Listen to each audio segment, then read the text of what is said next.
नामदेव जी के चरित्र में एक ऐसी बात पढ़ने में आई, मन को तो बहुत अच्छा लगा, लेकिन मन में एक बात आई कि ये बात कथा में अगर कह देंगे तो श्रोता सबरे डर जाएंगे हमारे। लेकिन आज सुबह सुबह गंगा जी के तट पे जब पढ़ने में आई है तो फिर इसका मतलब गंगा जी की ही आज्ञा है कि कथा में सुना दो। ध्यानपूर्वक सुनिएगा जितने लोग बैठे हैं। अगर आप वास्तविक वैष्णव हैं तो आप भयभीत नहीं होगे, और ऐसे घूमते फिरते आ गए हो कथा में तो जरूर डर जाओगे। नामदेव जी महाराज कहते हैं विश्व में सबसे बड़ा अपराध क्या है? तो नामदेव जी कहते हैं हरि कीर्तन चल रहा हो, हरि कथा चल रही हो, सत्संग चल रहा हो, भगवत संबंधी कोई समाज चल रही हो, और आप उसमें आए और बैठ करके चले गए, उसकी पूर्णता तक भी प्रतीक्षा नहीं की। बोले इस अपराध की भरपाई कोई नहीं कर सकता, ये सबसे बड़ा अपराध है। अगर आप किसी सत्संग में, हमारी कथा की नहीं कह रहे, कहीं भी अगर पहुंच गए हैं, प्रयास कीजिए कि उसकी पूर्णता पर ही जाइए, उससे बीच में नहीं उठना चाहिए।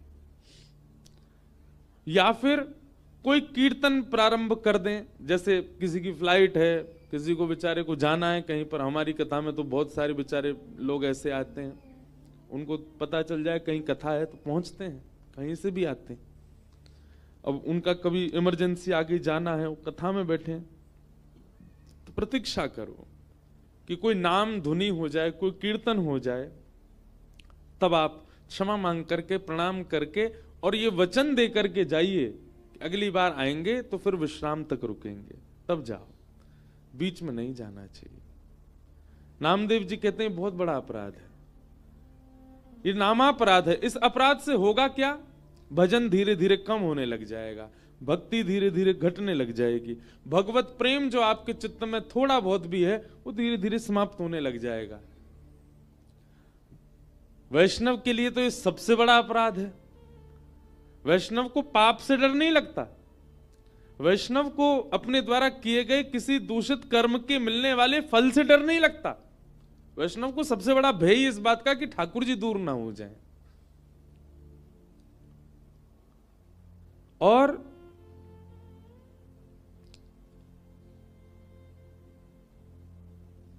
नामदेव जी ने कई भाव बताए सत्संग के, उसमें एक भाव यह था, आप किसी सत्संग में, किसी कथा में, किसी प्रवचन में, किसी कीर्तन में, किसी समाज में, भगवत संबंधी में अगर आप जुड़ गए हो तो प्रयास करो कि उसकी पूर्णता पर ही जाओ। और यदि पूर्णता में नहीं जा सकते तो संकीर्तन कीर्तन का कुछ विचार करो कि वो प्रारंभ हो तब जाओ, और फिर क्षमा मांग के जाओ कि अगली बार हम पूर्ण सुनेंगे। दूसरा अपराध वे बताते हैं, जो सत्संग कर रहा हो, जो भजन कर रहा हो, जो संकीर्तन कर रहा हो, जो कथा श्रवण कर रहा हो, उसके भाव में विक्षेप किसी के द्वारा डालना, यह भी एक अपराध है। कोई कथा के प्रति रुचि रखता है, श्रवण करता है, कीर्तन करता है, और आप अगर उसको रोकते हैं तो इससे भी भजन भाव कम होता है। ठाकुर जी को बहुत बुरा लगता है। किसी के भजन में, किसी की कथा में विक्षेप मत बनो, किसी के भजन में, किसी के तप में विक्षेप मत बनो। इन सब भावों का अपराध, वैसे हम जीवन में जो कुछ भी करते हैं, हमारे कर्मों का फल हमारा कर्म ही हमको देता है, परंतु भगवत संबंधी कार्यों में जब हमसे अपराध बनता है तो फिर दंडित ठाकुर जी करते हैं। क्योंकि एक बात बताऊं बंधुओं, कथा के श्रोता आप नहीं हैं, कथा के श्रोता ठाकुर जी भी हैं। ठाकुर जी भी पंडाल में आते हैं कथा श्रवण के लिए, और अकेले नहीं आते, सब परिकर, सब परिवार आते हैं ठाकुर जी। और जब कोई विक्षेप डालता है तो कहीं ना कहीं ठाकुर जी के भाव में भी विक्षेप होता है, ठाकुर जी को वो अप्रिय लगता है। नामदेव जी महाराज ऐसा कह रहे हैं। एक और बात कहते हैं, क्या? अगर किसी की रुचि नहीं है कथा में और आप उसको पकड़ करके कथा में ले आए, सत्संग में ले आए, आपने एक दिन उसको कथा में बैठा करके देख लिया, फिर भी उसकी रुचि नहीं बन पा रही है, 2 दिन देख लिया फिर भी उसकी रुचि नहीं बन पा रही, 3 दिन देख लिया फिर भी उसकी रुचि नहीं बन पा रही, चौथे दिन मत लाइए उसको। जिसकी भगवत कथा, भगवत सत्संग, भगवत भाव में रुचि ना बने, उसको ज्यादा फोर्स मत कीजिए कि नहीं चलना ही पड़ेगा। उससे भी आपके ऊपर अपराध लगेगा कि आप क्यों किसी भगवत विमुख को ज्यादा 1 आध 2 बार प्रयास कर लो बस, उससे अधिक मर भी अगर उसका मन ना बनता हो तो फिर छोड़ो, ये नामापराध है। भगवत प्रीति न करने वाले के सन्मुख भगवत यश का ज्यादा बखान करना और उसको प्रेरित करना कि वो भागवत कथा सुने आदि आदि, फिर भी परिवर्तित नहीं होता तो छोड़ दो, उसको रहने दो जैसा भाव में वो है।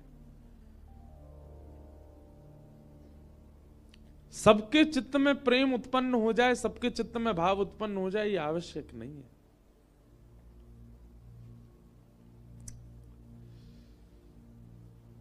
तो ये आत्मकूल प्लावनी धारा है, ये जनमानस के आत्मा के घाट से होकर के निकलने वाली है भागवत की कथा।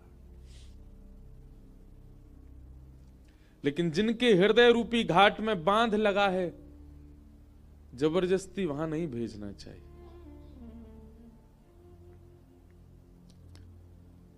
तो हमारा परम सौभाग्य है, गंगा जी के तट पर हम आप सब लोग बैठे हैं।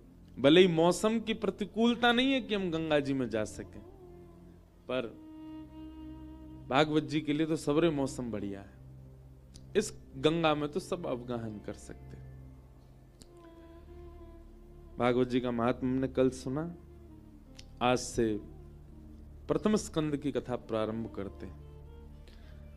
जन्माद्यस्य यतोऽन्वयादितरतः चार्थे स्वविज्ञस्वराट् तेने ब्रह्म हृदय आदि कवये मुह्यन्ति यत्सूरयः तेजो वारिमृदां